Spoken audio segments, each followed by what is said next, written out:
గురుగారు, రామో విగ్రహవాన్ ధర్మః అని ఈ మాటను పదే పదే మనం అనుకుంటూ ఉంటాం కదా. ఇందులో ఉన్నటువంటి ప్రత్యేకత ఏంటో తెలియజేస్తారా? మారీచుడు పలికిన ఈ మాట మనకు ప్రామాణికమైంది. రాక్షస స్వభావం గల ఒకానొక దేహి రాముని చేత రామబాణం యొక్క ధాటి తెలుసుకొని రావణునకు బోధించిన ఈ మాట మనకు రాముడు మూర్తి భవించిన ధర్మస్వరూపము అన్న సత్యాన్ని బోధిస్తుంది. రాముడు ఆచరించిన ధర్మం ఏమిటి? ఒక్క మాటలో చెప్పుకోవాలి అంటే తన కోసం తానేమీ చెయ్యలేదు, ఇతరుల కోసం చేశాడు. ఎవరు ఏది అడిగితే వారి కోసం ఆ పని చేసి పెట్టాడు కనుక రాముడు ధర్మమూర్తి అయ్యాడు. సమస్తమైన వేదంలో ఉండే సారమంతా కూడా ఒక్కచోట రాశిగా పోస్తే వేదవేద్యే పరే పుంసి జాతే దశరథాత్మజే, ఆ సారమంతా కూడా దాశరథి రామచంద్రమూర్తి. ఏది చేస్తే అది ధర్మం, ఏది అనుసరిస్తే అది మార్గం. ఒక్క బాణం చేత పట్టుకుంటే అది రామబాణం, ఒక్క చూపు అలా చూచాడా అది రాముని దృక్కు, ఒక్క మాట అలా పలికాడా అది రాముని మాట.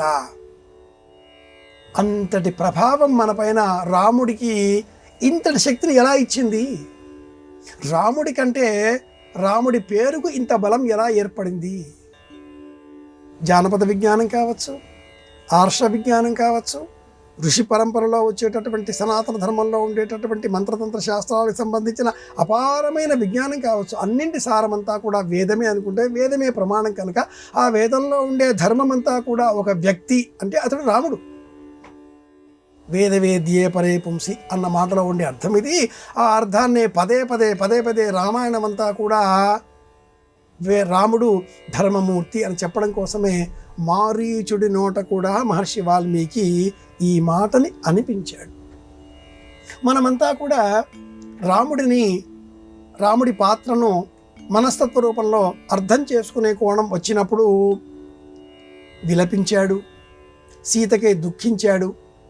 రావణుడిని అంతం చేసే సమయంలో ఎంతటి తేజస్శాలి ఈ రావణుడు అంటూ ఆలోచన చేశాడు. సోదరుడు మరణించాడా ఏమి అని భ్రమపడి దుఃఖించాడు. జటాయువుకు అగ్ని సంస్కారాలు చేశాడు. శబరి ఇచ్చిన ఫలాలను ప్రసాద రూపంలో అనుగ్రహించాడు. అన్నీ మనం పరిశీలించే కొద్దీ కూడా ఈ రాముడు చేసే పనులన్నీ తన కోసం తాను కాకుండా ఇతరులు ఏది అడిగితే, విభీషణుడు అడిగాడు కాబట్టి శరణాగతి, గుహుడు అడిగాడు కాబట్టి బోటు అంటే పడవలో ప్రయాణం, సీత అడిగింది కాబట్టి వారధి నిర్మాణం, తండ్రి చెప్పాడు కాబట్టి విశ్వామిత్రుడి వెంట నడక, తండ్రి మాట వినడం తన ధర్మం కాబట్టి విశ్వామిత్రుడు చెబితే తాటకపై బాణప్రయోగం, ఇలా ఇతరులు చెబితే చేశాడు కాబట్టి ధర్మమూర్తి. ఈ మాట వెనుక ఇంతటి ఆలోచన ఉంది. ఇది విషయం.